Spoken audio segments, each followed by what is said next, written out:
Hello friends, नमस्कार। स्वागत है आप सभी का आपके अपने चैनल विद्यादान पर। जैसा कि आपको पता है कि विद्यादान चैनल आपको 2025-2024 का CHSL का कंप्लीट सॉल्यूशन दे रहा है, इंग्लिश और मैथ्स का। इंग्लिश में खुद MK मिश्रा आपको सॉल्यूशन दे रहा हूं और मैथ्स दे रहे हैं RJ सर, बहुत शानदार टीचर हैं। सुबह 8 सवा 8 बजे आपको इंग्लिश का वीडियो डिलीवर होता है और शाम में सवा 8 बजे आपको मैथमेटिक्स का। तो आप सभी इसका फायदा उठाएं। आगे बढ़ने से पहले मेरा अपील होगा कि आप सभी इस चैनल को सब्सक्राइब कर लें जो नहीं किए हैं। इस वीडियो को लाइक करेंगे, वीडियो को शेयर करेंगे, अपने दोस्त मित्रों से भी सब्सक्राइब कराएं।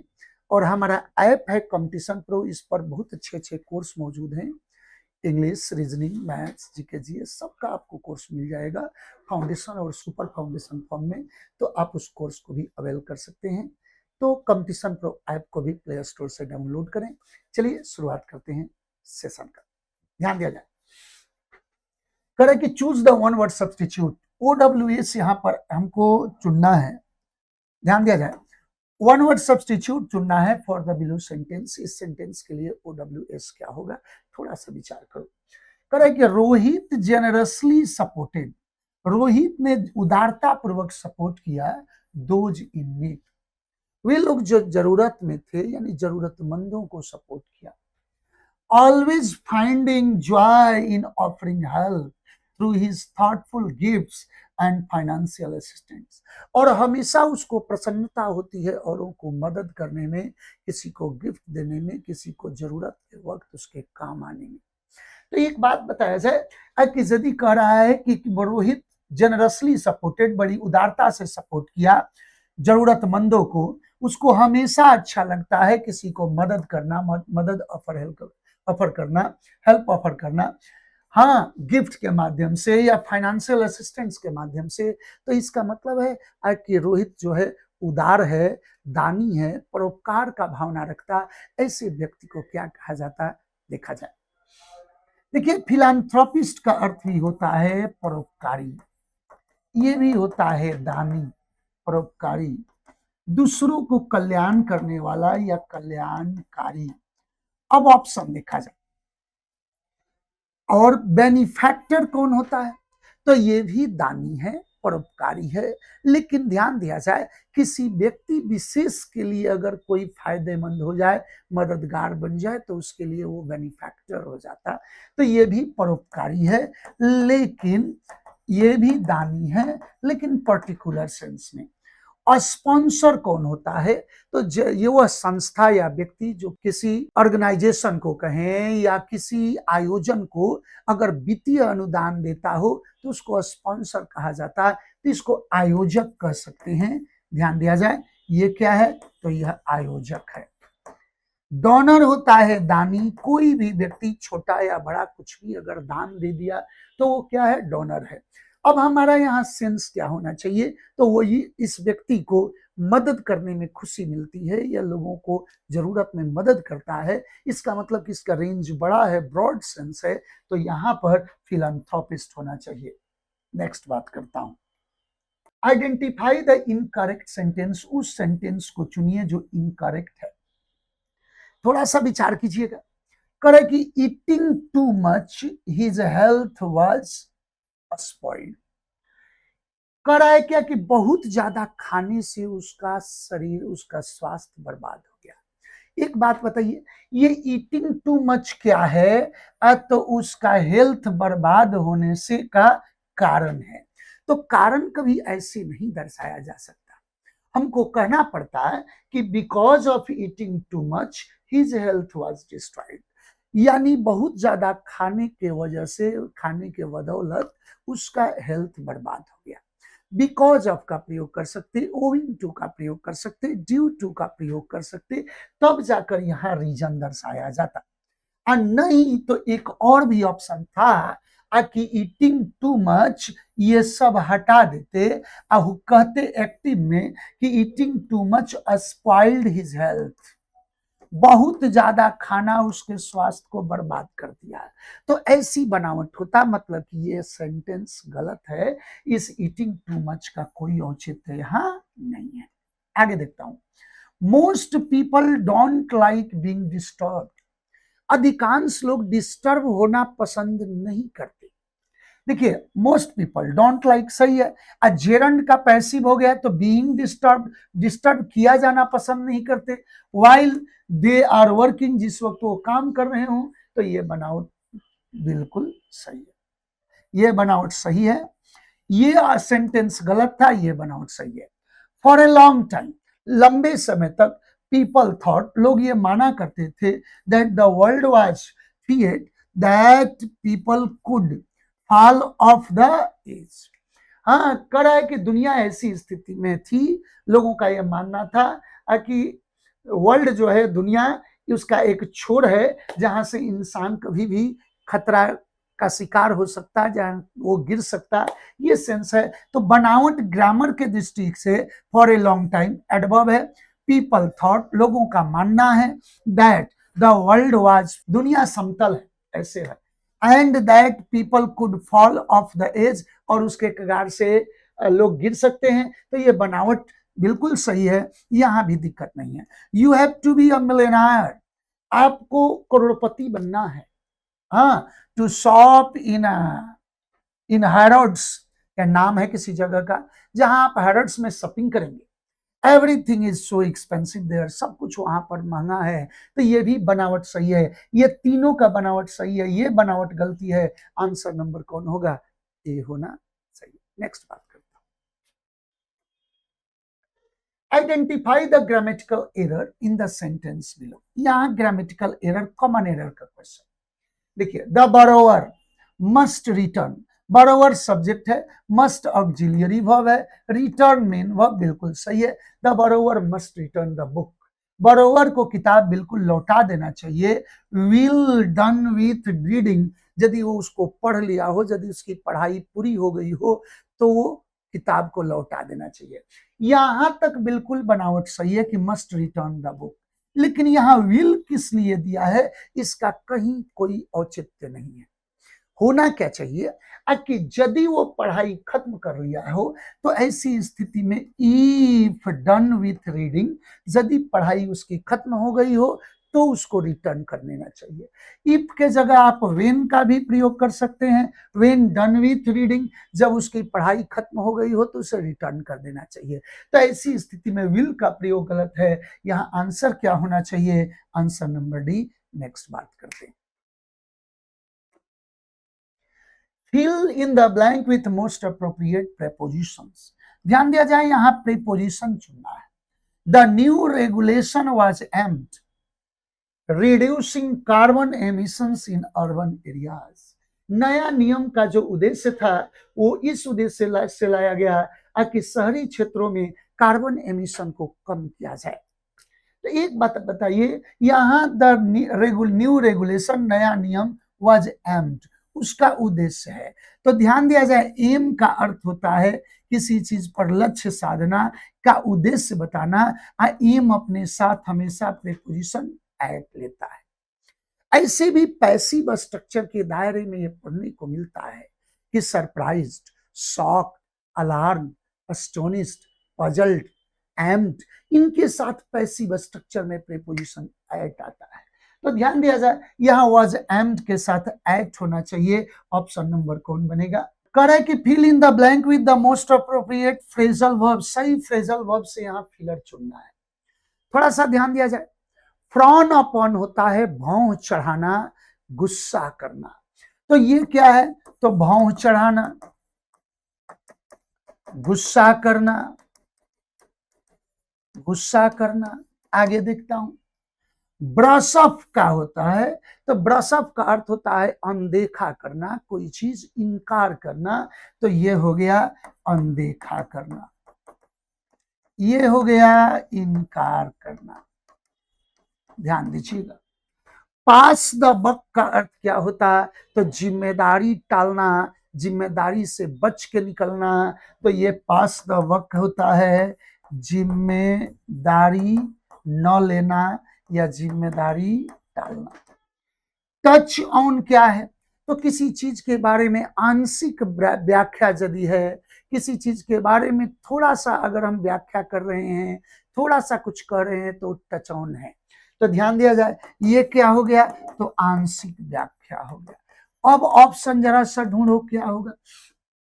तो व्हेन द स्कैंडल ब्रोक, जब स्कैंडल का उजागर हुआ, जब कहीं घोटाले का उजागर हुआ, स्कैंडल हो गया घोटाला, जब घोटाले का उजागर हुआ, the minister tried to responsibilities and blame his aides, मंत्री जी अपना जिम्मेदारी टालने का प्रयास किए और उसके बाद अपने सहयोगियों पर वो ठिकरा फोड़ने का प्रयास किए।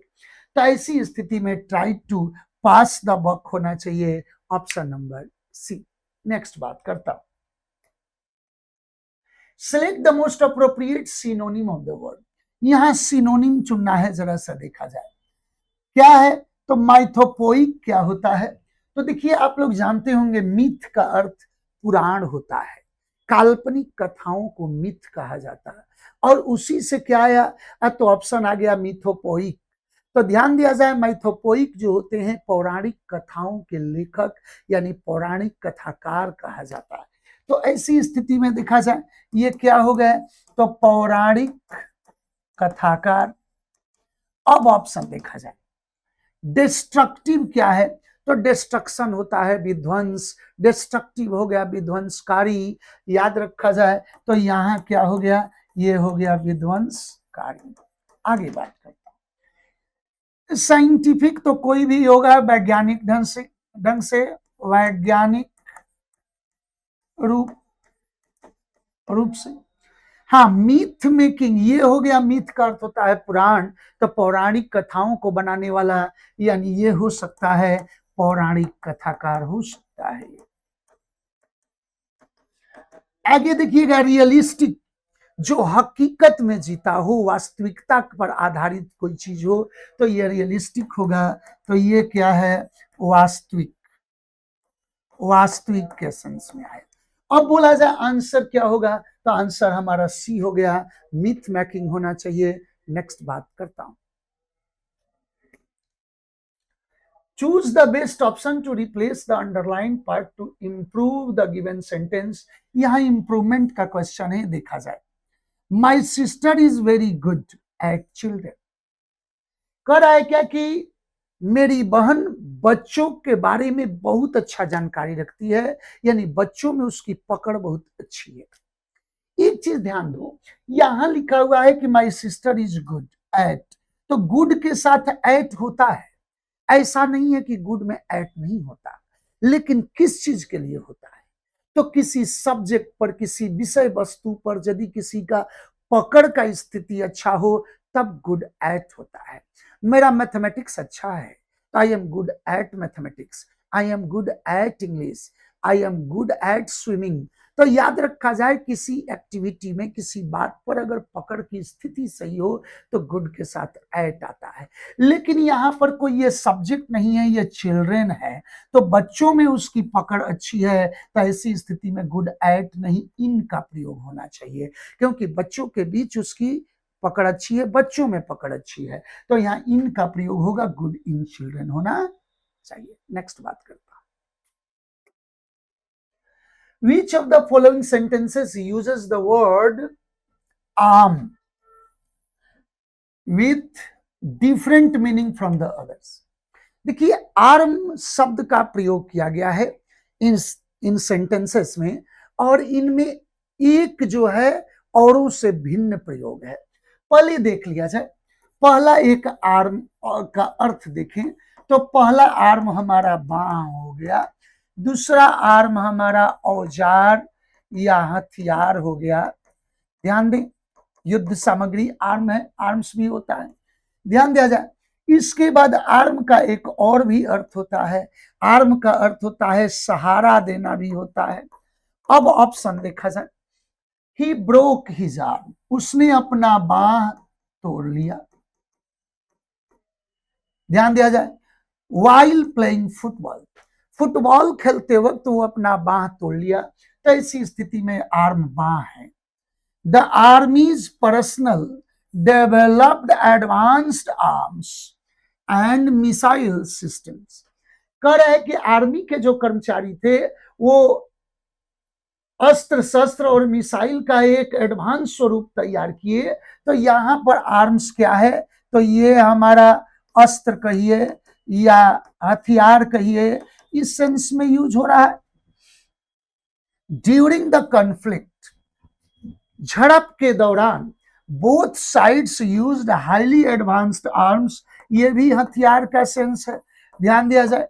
कह रहा है क्या कि झड़प के दौरान, झगड़े के दौरान दोनों साइड जो हैं वो बहुत उन्नत किस्म के हथियार यूज किए। तो यहां भी हथियार है। The nation's defence unit was trained, कह रहा है कि उस देश का जो डिफेंस यूनिट था उसको ट्रेनिंग दिया गया to use scientifically advanced arms, ये भी औजार के सेंस में आ गया, ये भी हथियार के सेंस में आ गया। तो आप ये चीज देख रहे हैं कि इन तीनों में यूज किया गया है, हथियार के अर्थ में, अस्त्र के अर्थ में। केवल ए ऑप्शन ऐसा है जिसमें बाह के रूप में यूज है। ये पूछ रहा है क्वेश्चन कि किस पार्ट में अलग अर्थ में आर्म का प्रयोग हुआ है, तो केवल ए नंबर ऑप्शन होगा, ऑप्शन नंबर ए। नेक्स्ट बात करता हूं। From the alternatives given below select the correct passive voice. ध्यान दिया जाए, यहां एक्टिव में दिया गया है, पैसिव है। देखिए इंट्रोगेटिव सेंटेंस है WH का, उसका एक्टिव स्ट्रक्चर है तो WH रहता ही है। ऑक्सिलियरी वर्ब हो गया है। पुरुषोत्तम क्या हो गए तो सब्जेक्ट, ये ड्राइवन क्या हो गया तो मेन वर्ब, और परशुराम क्या हो गए तो ऑब्जेक्ट। अब यदि हम इंट्रोगेटिव बना रहे हैं तो हमारा ऑप्शन क्या बनेगा, तो सबसे पहले वाई होगा। ऑक्सिलियरी वर्ब ज्यों का त्यों, जैसा कि आपको पता है कि एक्टिव से पैसिव और पैसिव से एक्टिव बनाने में केवल बी फॉर्म प्लस V3 का अल्टरेशन देखा जाता है, ध्यान दिया जाए। अब यहां हम ऑब्जेक्ट को सब्जेक्ट बनाएंगे, यानी परशुराम हमारे आ जाएंगे यहां पर, परशुराम। अच्छा, अब बी वर्ब लगाएंगे, ड्राइवन V3 है तो बिन हो गया। अब क्या हो गया तो ड्राइवन, ध्यान दें। अब यहां आगे हम एजेंट लेकर चले जाएंगे तो उधर पुरुषोत्तम हो जाएंगे। ऑप्शन देखिए, वाई हैज पुरुषोत्तम, यहां पुरुषोत्तम आएंगे कि परशुराम आएंगे, तो यहां परशुराम आएंगे, ये ऑप्शन गलत हो गया। Why has Manak been driven, Manak तो सेंस यहां है नहीं, आउट ऑफ मैनक्स हाउस, तो ये तो मैनक के घर से बाहर, इसे तो कॉम्प्लीमेंट था, ऑब्जेक्ट यहां है, ये भी ऑप्शन नहीं होगा। वाई हैज पुरुषोत्तम, पुरुषोत्तम फिर यहां गलत हो गए, तो होगा why has Parshuram been driven out of Manak's house by Purushottam. Answer number कौन बनेगा, डी होना चाहिए। नेक्स्ट बात करता हूं। Choose the correct indirect narration of the following a statement from the given alternatives. Indirect narration यानी ये डायरेक्ट में है, इनडायरेक्ट में चुनना है। ध्यान दिया जाए, यहां देख रहे हैं आपकी पास्ट टेंस में रिपोर्टिंग वर्ब है और रिपोर्टेड स्पीच WH से किया गया क्वेश्चन है। आपको पता है कि नरेशन में डायरेक्ट से इनडायरेक्ट या इनडायरेक्ट से डायरेक्ट बनाते वक्त केवल 4 चीज पर ध्यान देना होता है, प्रोनाउन चेंज, वर्ब या टेंस चेंज, एडवर्ब चेंज और यूज ऑफ कंजंक्शन।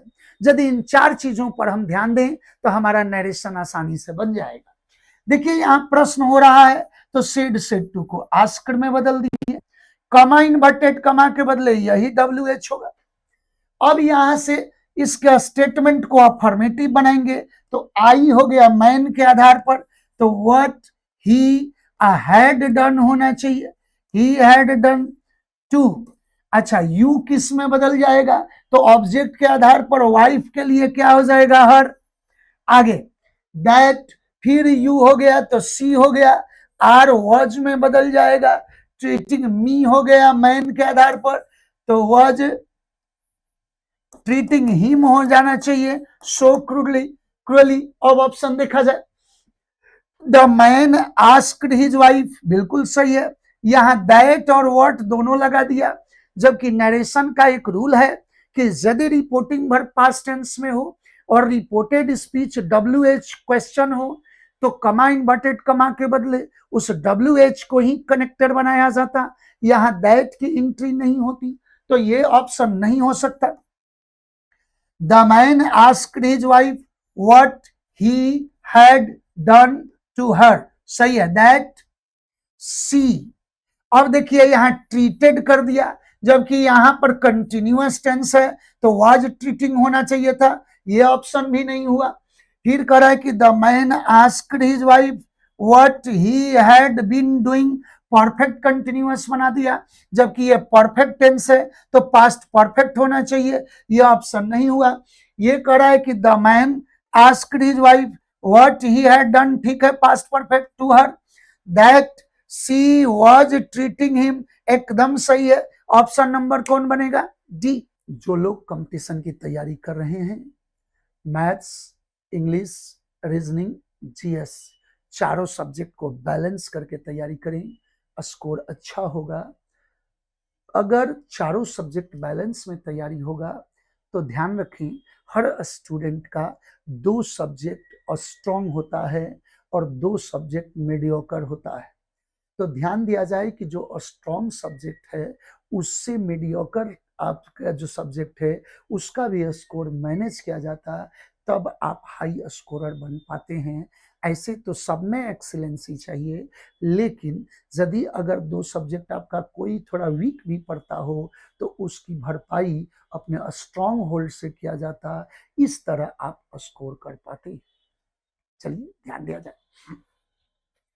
करे कि select the most appropriate antonym, सही एंटोनिम चुनना है। हेजिमनी क्या होता है? तो हेजिमनी होता है प्रभुत्व, सत्ता। ध्यान दिया जाए, ये होता है किसी का प्रभुत्व, सत्ता, ये लीडरशिप को दर्शाता है, किसी का गवर्नेंस का को दर्शाता है, हेजिमनी है। सबऑर्डिनेशन क्या होता? तो ये होता अधीनता। ध्यान दिया जाए, किसी का अगर स्लेवरी है, किसी का आप नीचे काम कर रहे हैं, असिस्टेंट है, तो उसके सबऑर्डिनेट है आप, तो सबऑर्डिनेशन हो गया। लीडरशिप क्या हो गया? तो ये भी नेतृत्व हो गया। इक्वलिटी क्या है? तो ये समानता का बात कर रहा है। और अथॉरिटी क्या होता है? तो ध्यान दें, अथॉरिटी किसी चीज का, यानी ये भी होता है किसी चीज में महारत, महारत होता है, या अधिकारी, अधिकारी को भी अथॉरिटी बोला जाता है। लिखना है एंटोनिम, तो जब प्रभुत्व का बात करेंगे तो इसका उल्टा अधीनता होगा, दासवत होगी, तो ऑप्शन नंबर कौन बनेगा? ए। नेक्स्ट बात करता हूं, change the following sentences into active voice. ध्यान दिया जाए, ये पैसिव में दिया है, इसका एक्टिव फॉर्मेशन लिखना है। थोड़ा सा विचार कीजिए। द कंपनीज डिसीजन, कंपनी का decision, was made known, company के डिसीजन को जग जाहिर किया गया, टू द पब्लिक, यानी पब्लिक को बताया गया। कंपनी का डिसीजन लोगों को बताया गया थ्रू ए प्रेस रिलीज, एक प्रेस रिलीज के माध्यम से कंपनी का डिसीजन लोगों को बताया गया। एक बात बताइए, ये सेंटेंस तो पैसिव है, लेकिन बताने वाला कौन है? एजेंट क्लियर है? तो नहीं है। तो एजेंट क्लियर नहीं है तो एजेंट को हम क्या करेंगे? इमेजिन करेंगे। तो इमेजिन करेंगे तो जरा सा देखा जाए, a press release made the company's decision known to public. कह रहा है कि प्रेस रिलीज लोगों को बताया, नहीं, प्रेस रिलीज एजेंट नहीं है यहां, ये तो कॉम्प्लीमेंट है जो सब्जेक्ट बन सके, ऐसा नहीं होगा। द पब्लिक वॉज मेड, तो ऑलरेडी पैसिव है, हमको बनाना क्या है? एक्टिव बनाना है। The company made its decision known, ये हो सकता है, कंपनी ही सब्जेक्ट हो सकती है कि कंपनी ने प्रेस रिलीज के माध्यम से बताया, तो ये सही है।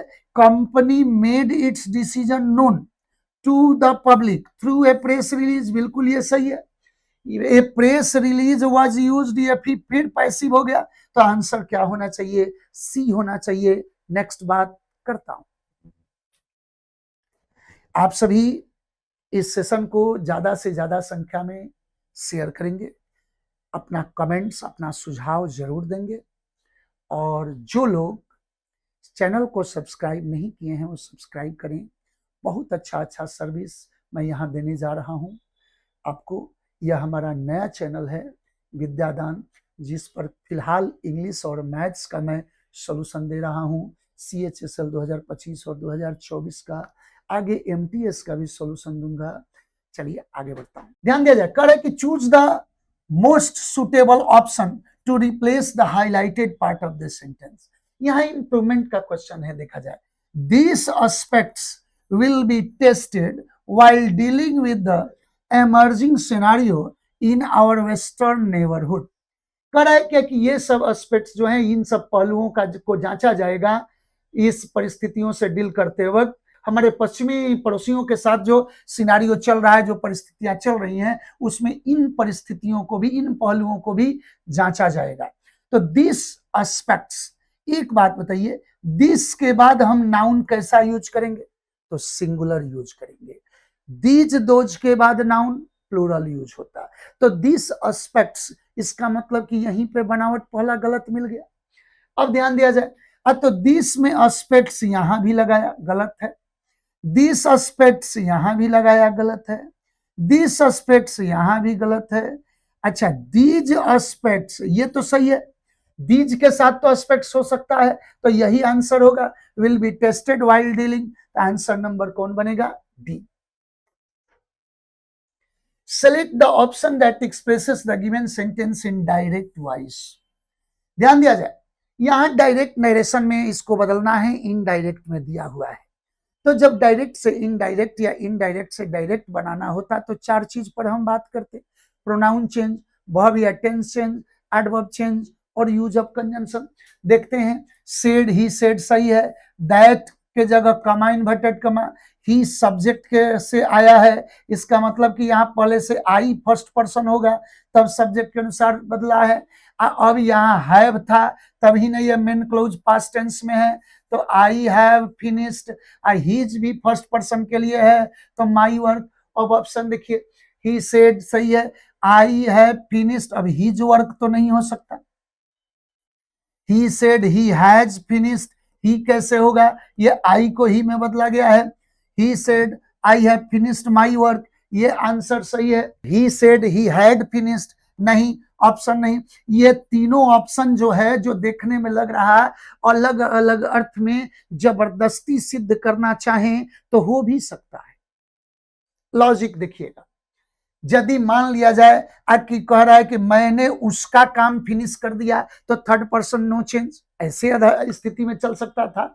यहां पर ही हैज फिनिश्ड, सब थर्ड पर्सन रहेगा, लेकिन ऑब्जेक्ट छुपा है, तो यहाँ माई आ सकता है। माई का प्रयोग कर सकते हैं ऑब्जेक्ट के लिए, काल्पनिक मान सकते हैं, तो ये भी चल सकता था। यहाँ थर्ड पर्सन सबको मान लेते तो भी चलता, लेकिन यहाँ पर हमको नरेशन चेंज यदि करना है तो हम इसको सब्जेक्ट का पहलू मानेंगे।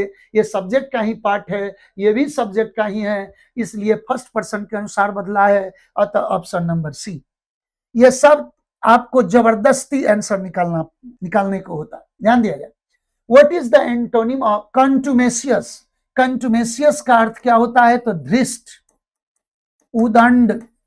अब ऑप्शन देखिए, ऑब्स्टिनेट जानते होंगे, रिजिड जानते होंगे, रॉकस जानते होंगे, ये सब सिनोनिम्स है। अब रिबेलियस का अर्थ क्या होता है? तो ये है विद्रोही, ध्यान दिया जाए। ओबीडियंट का अर्थ क्या है? तो ये है आज्ञाकारी। अनरूली का अर्थ क्या है? तो ये बेलगाम होता है, ये भी उदंड होता है। और स्टबर्न का अर्थ भी होता है जिद्दी, हट्ठी, ये जिद्दी है, हट्ठी है। अब ऑप्शन देखा जाए, ऑप्शन क्या होगा? तो यहां पर हमारा एंटोनिम लिखना है, तो एक धृष्ट, उदंड, बदतमीज की बात होगी, और दूसरा ओबीडियंट इसका एंटोनिम होगा। नेक्स्ट बात करते हैं, which word is closest in the meaning dupe? देखिए, ड्यूप वर्ड है जिसका अर्थ होता है ठगना, ठगना होता है, धोखा देना होता है। अब ऑप्शन देखा जाए, कह रहा है कि ही हैड कम प्रिपेयर्ड, वो तैयार होकर आया था, टू ड्यूप द पब्लिक, लोगों को ठगने, लोगों को से छल करने की तैयारी में था, विथ हिज एलेबरेट सेटअप, वो जो पूरा जो सजावट लेकर आया था, सेटअप लेकर आया था, वो ठगने के प्रयास में आया था। तो देखा जाए, हेल्प तो हो गया, मदद जानते होंगे। डिसीव मतलब ही होता है धोखा देना, ये भी ठगने का सेंस है। प्रेज का अर्थ क्या है? तो यह प्रशंसा करना होता है, तारीफ करना। इन्फॉर्म क्या होता है? तो यह है सूचित करना। अब बोलिएगा आंसर क्या होगा? तो ये बी डिसीव होना चाहिए। यहां लिखना है कि क्लोजेस्ट मीनिंग क्या है, यानी सिनोनिम्स लिखना है, तो ड्यूप का सिनोनिम्स डिसीव होना चाहिए। नेक्स्ट बात करता हूं, चीट हो गया। Which part of the following sentence contains a spelling error? देखिए, यहां पर स्पेलिंग एरर चुनना है, थोड़ा सा सोचा जाए। द गवर्नमेंट्स कंसिलिएटरी टोन, गवर्नमेंट का स्पेलिंग सही है, अपोस्ट्रोफेस भी सही है। कंसिलिएटरी का अर्थ क्या होता है? तो लचर रवैया, मधुर रवैया। तो याद रखा जाए, ये मधुर हो गया, लचर हो गया, दोस्ताना हो गया, किसी को लालच में लाने वाला टोन। तो सरकार का जो लचर रवैया है, मधुर रवैया है, सही है। कंसिलिएटरी बिल्कुल सही है। टोन ड्यूरिंग नेगोशिएशंस, नेगोशिएशन के दौरान सरकार के रवैया बिल्कुल सही है।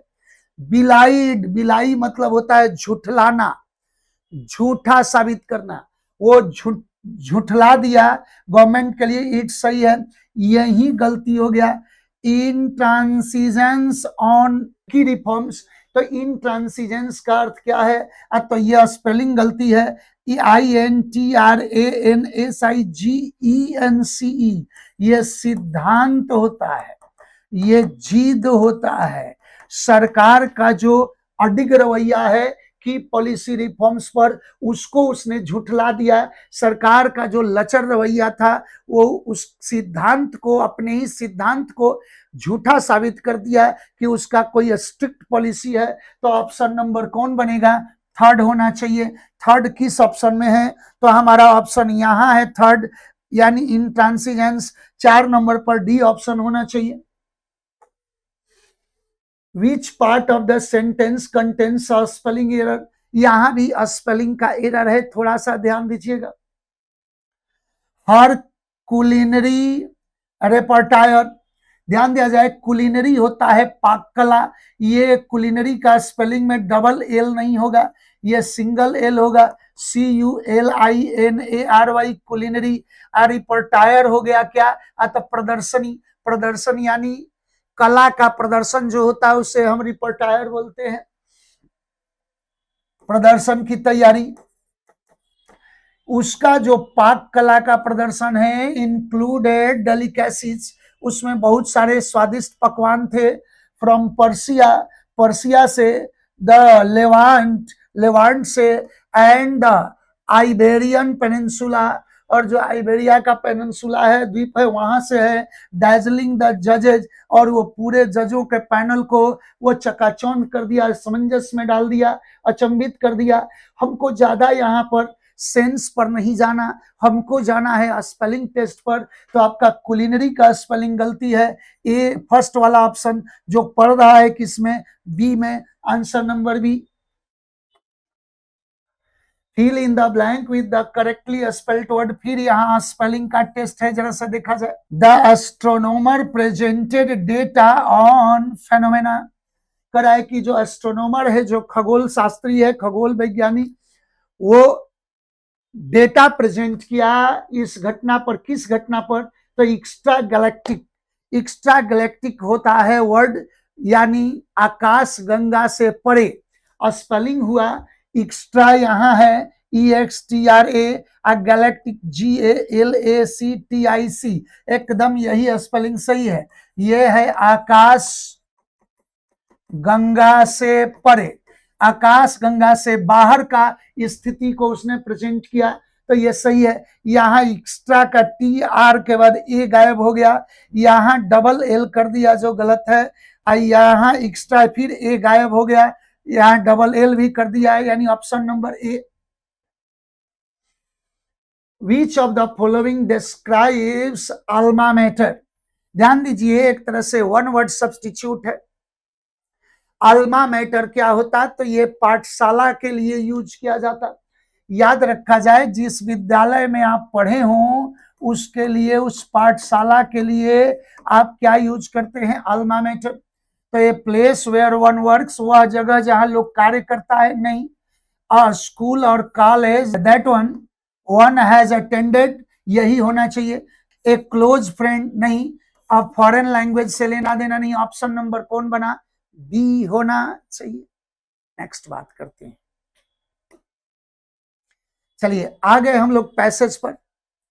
ध्यान दीजिएगा, आप सभी इस चैनल को सब्सक्राइब करेंगे, दोस्त मित्रों को भी सब्सक्राइब कराएंगे, और यदि कोई सुझाव हो तो जरूर दीजिएगा। और हमारा ऐप कंपटीशन प्रो, जिसमें बहुत सारे कोर्सेस हैं, उसको आप लोग डाउनलोड करिए प्ले स्टोर से, और अपने दोस्त मित्रों को भी डाउनलोड कराएं। चलिए आगे बढ़ता हूं।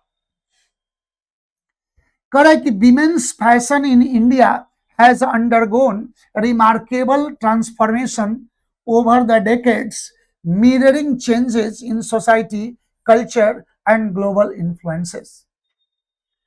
कह रहे कि women's fashion in India, Bharat में महिलाओं का जो फैशन है वो एक बहुत बड़े ट्रांसफॉर्मेशन से गुजरा है, बहुत बड़े बदलाव से गुजरा है। कुछ दशकों में बदलाव देखने को मिला है। मिररिंग चेंजेस इन सोसाइटी, जो समाज में, कल्चर में, हमारे समाज में, कल्चर में और ग्लोबल इन्फ्लुएंस में उसका परिदृश्य दिखाई दे रहा है। ट्रेडिशनली, परंपरागत रूप से Indian women wore saris, ghagras and salwar suits that varied greatly from region to region, reflecting local craftsmanship and cultural identity। कह रहा है क्या कि परंपरागत तौर पर प्राय ऐसा देखने को मिलता था कि भारतीय महिलाएं जो थी वो साड़ी पहना करती थी, घाघराज और सलवार सूट पहना करती थी, जो कि अलग अलग क्षेत्रों में अलग अलग तरह का होता था। कह रहा है कि जो वहां के लोकल कलाकारी, क्राफ्ट्समैन मतलब हो गया नक्काशी, कलाकारी, जो वहां की कलाकारी को, लोकल कलाकारी को दिखाता था, वहां की कल्चरल आइडेंटिटी को दर्शाता था, यानी वहां का कल्चर को भी वो बयां करता था। Clothing often indicated a women's marital status, community and social standing. कपड़ों से अक्सर पता चल जाता था कि महिला शादीशुदा है या नहीं, उसका मैरिटल स्टेटस पता चल जाता था, वो किस कम्युनिटी से है ये भी पता चल जाता था, और उसका सामाजिक ओहदा क्या है, उसका सामाजिक स्टैंडर्ड क्या है, ये भी पता परिधान से ही चल जाते थे। In the post independence era, education, urbanization and exposure to cinema and international trends reshaped fashion choices। कह रहा है कि लेकिन आजादी के बाद के स्वरूप में, पोस्ट इंडिपेंडेंट एरा मतलब आजादी के बाद, हमारी शिक्षा, हमारा शहरीकरण और सिनेमा के प्रति एक्सपोजर, दिखावा या आसक्ति, और साथ साथ इंटरनेशनल ट्रेंड्स जो हम लोग फॉलो कर रहे हैं, उन सब के वजह से फैशन चॉइस एक अलग आकार ले लिया है, एक फैशन का अलग स्वरूप बन गया है। By the 1960s and 70s, ध्यान दे 60 में एस लगा तो समझिएगा कि 60 का दशक, 70 में एस लगा यानी 70 का दशक।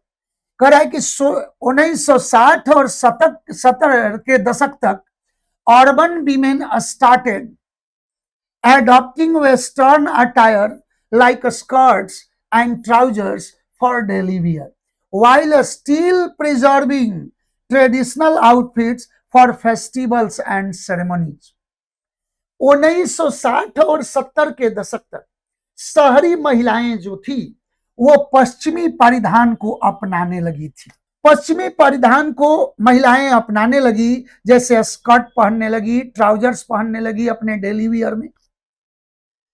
और जबकि फेस्टिवल्स के दौरान, सेरेमनी के दौरान वो अपना ट्रेडिशनल परिधान भी पहनती थी। फेस्टिवल के दौरान, अपना कोई सेरेमनी के दौरान, शादी ब्याह महोत्सव में वो अपना ट्रेडिशनल परिधान पहनती थी, लेकिन 1960 और 70 के दशक तक ऐसा देखने को मिला था कि पश्चिमी परिधान को अडॉप्ट कर रही थी।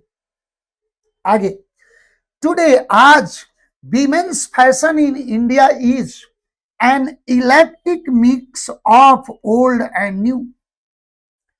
करे कि आज वर्तमान में महिलाओं का जो फैशन है भारत में, वो भिन्न भिन्न प्रकार का मिक्सचर है। देखिए, इलेक्ट्रिक का अर्थ होता है बहुआयामी, बहुत तरह का, तो भिन्न भिन्न तरह का ये मिक्स हो गया है। ओल्ड और न्यू फैशन का, पुराने और नए फैशन का समावेश हो गया है। Fusion wear, combining western cuts with traditional fabrics has become increasingly popular। करे कि फ्यूजन वियर, आकर्षक कपड़े, जिसके दायरे में कि पश्चिमी जो कट्स हैं, जहां तहां से उसमें डिजाइन है, विथ ट्रेडिशनल फैब्रिक्स, और हमारे अपने ट्रेडिशनल कपड़े में कटन आदि आदि पर भी वो हम लोग कट्स ले रहे हैं। उस तरह के परिधान, पश्चिमी परिधान को अपनाया जा रहा है अपने फैब्रिक्स पर, has become increasingly popular, और ये हमारे समाज में पॉपुलर हो गया है।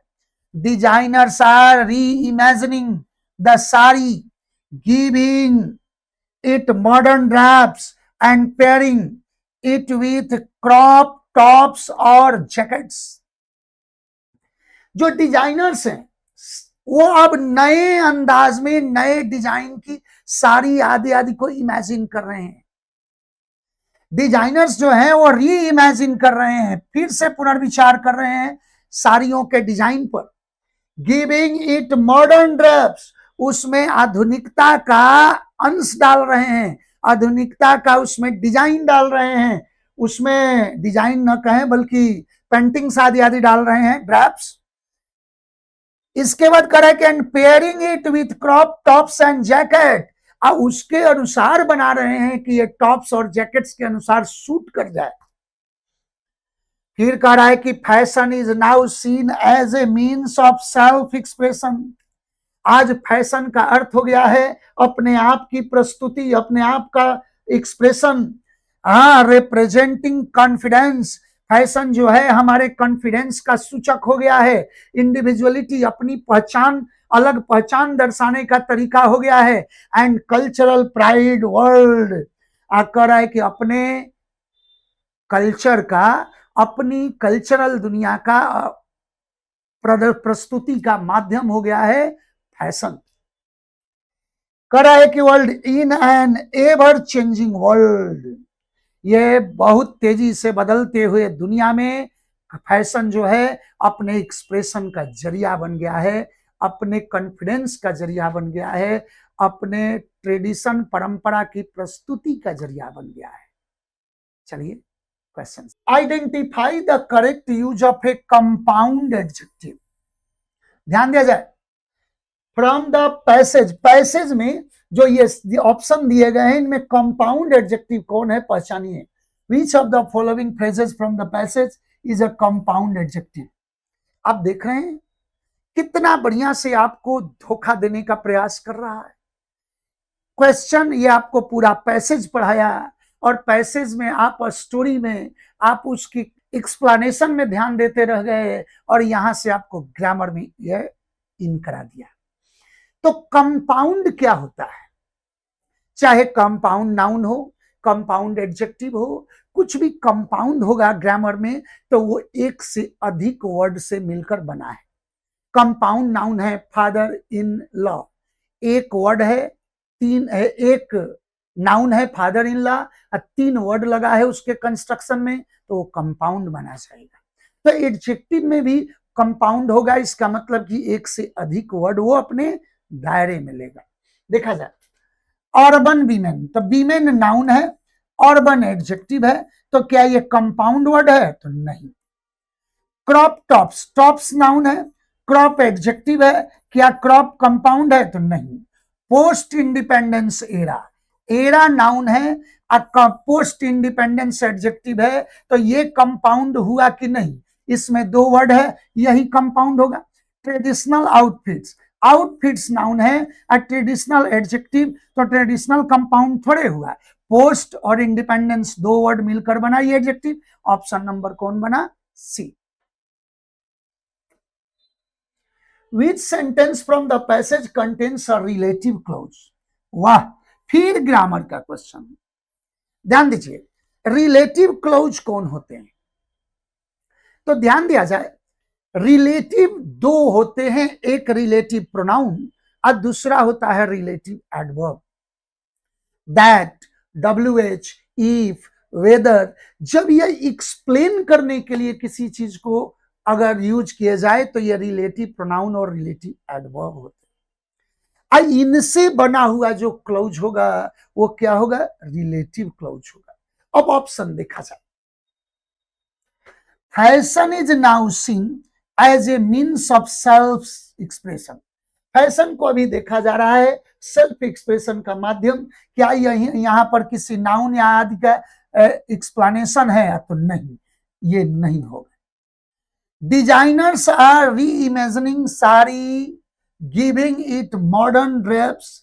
ध्यान दिया जाए, डिजाइनर्स जो हैं वो साड़ीज को री इमेजिन कर रहे हैं और उसको मॉडर्न लुक दे रहे हैं, मॉडर्न ड्रेप्स दे रहे हैं। तो गिविंग इट नहीं, यहां पर पार्टिसिपल यूज कर दिया जो रिलेटिव फॉर्मेशन नहीं है। Clothing often indicated a women's marital status.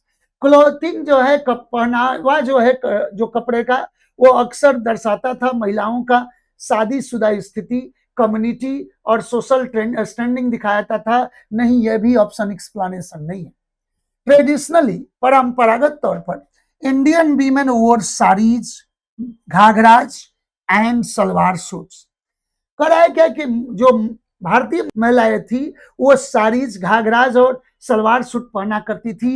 इन्हीं साड़ीज, घाघराज और सलवार सूट्स के लिए यहाँ दैट रिलेटिव हो गया और यहाँ से एक्सप्लेनेशन हो गया कि साड़ीज, घाघराज और सलवार सूट्स कौन? तो that varied greatly from region to region, जो अलग अलग क्षेत्रों में वैरी करता था। यहाँ से एक्सप्लेनेशन हो गया इनका दैट के माध्यम से। तो ऑप्शन नंबर कौन बनेगा?